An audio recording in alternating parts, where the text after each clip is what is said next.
Aujourd'hui, on se penche sur une des fables les plus connues de Jean de La Fontaine, le lion et le rat. C'est une histoire d'entraide inattendue où un puissant lion, roi de la jungle, est sauvé par un tout petit rat. Ouais, vous avez bien entendu, c'est un peu la version David contre Goliath de La Fontaine. Mais ne vous arrêtez pas là. On va aussi voir comment cette morale d'entraide se retrouve aujourd'hui dans nos mangas, jeux vidéo et films préférés. Prêt pour cette double dose de sagesse et de fun? C'est parti! Pour ceux qui ne se souviennent plus trop de l'histoire, voilà un petit rappel. Un lion, grand, majestueux, croise un petit rat qui surgit par hasard. Plutôt que de l'écraser d'un coup de patte, il le laisse partir, en mode « Allez petit, tu ne vaux même pas que je te mange ». Mais un peu plus tard, le lion se retrouve pris dans un filet de chasseurs. Qui pourrait bien venir le sauver? Le rat. Il utilise ses petites dents pour ronger les cordes et libérer le grand roi des animaux. La morale? Ne jamais sous-estimer les plus petits ou ceux que l'on pense faibles.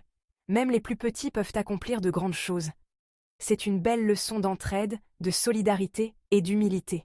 En gros, tout le monde compte, peu importe sa taille ou son statut. À l'époque de La Fontaine, la société française était ultra hiérarchisée. On avait les nobles, représentés ici par le lion, et les petites gens, incarnées par le rat.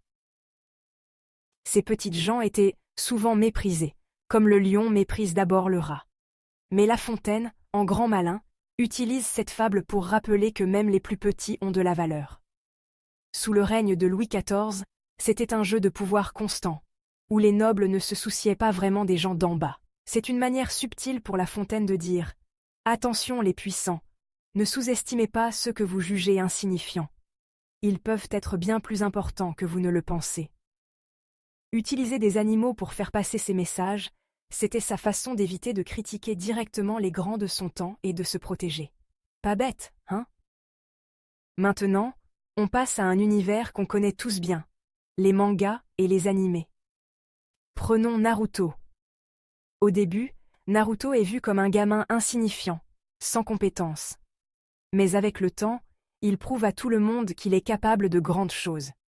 Il sauve son village et devient un héros. C'est l'exemple parfait de quelqu'un que tout le monde sous-estime, mais qui finit par accomplir l'impossible. C'est exactement ce que La Fontaine nous montre avec le rat. Même ceux que l'on pense faibles peuvent être des sauveurs. Un autre exemple qu'on adore, c'est My Hero Academia. Deku, au début, n'a aucun pouvoir. Il est vu comme un raté.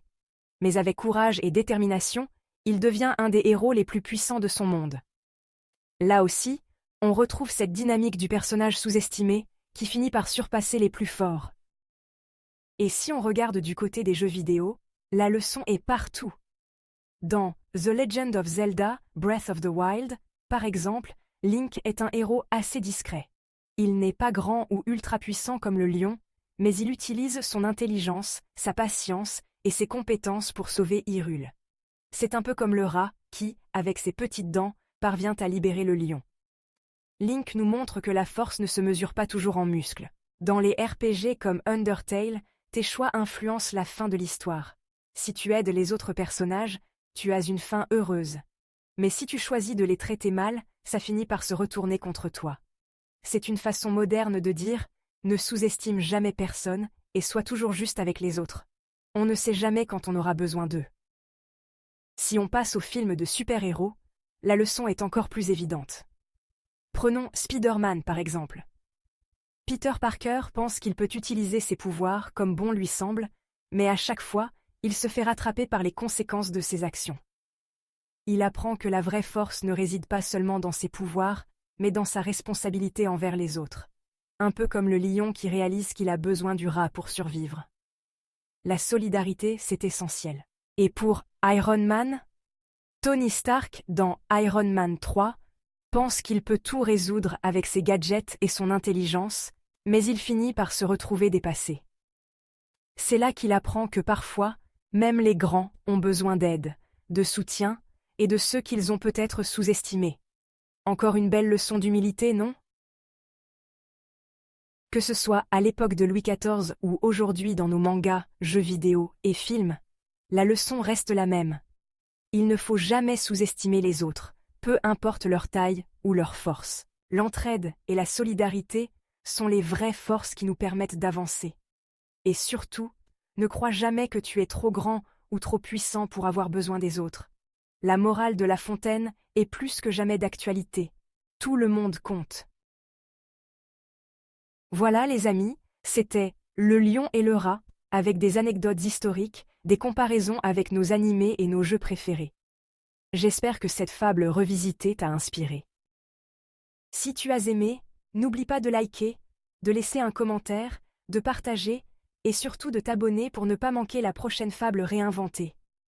À très vite pour une nouvelle vidéo sur La Fontaine réinventée.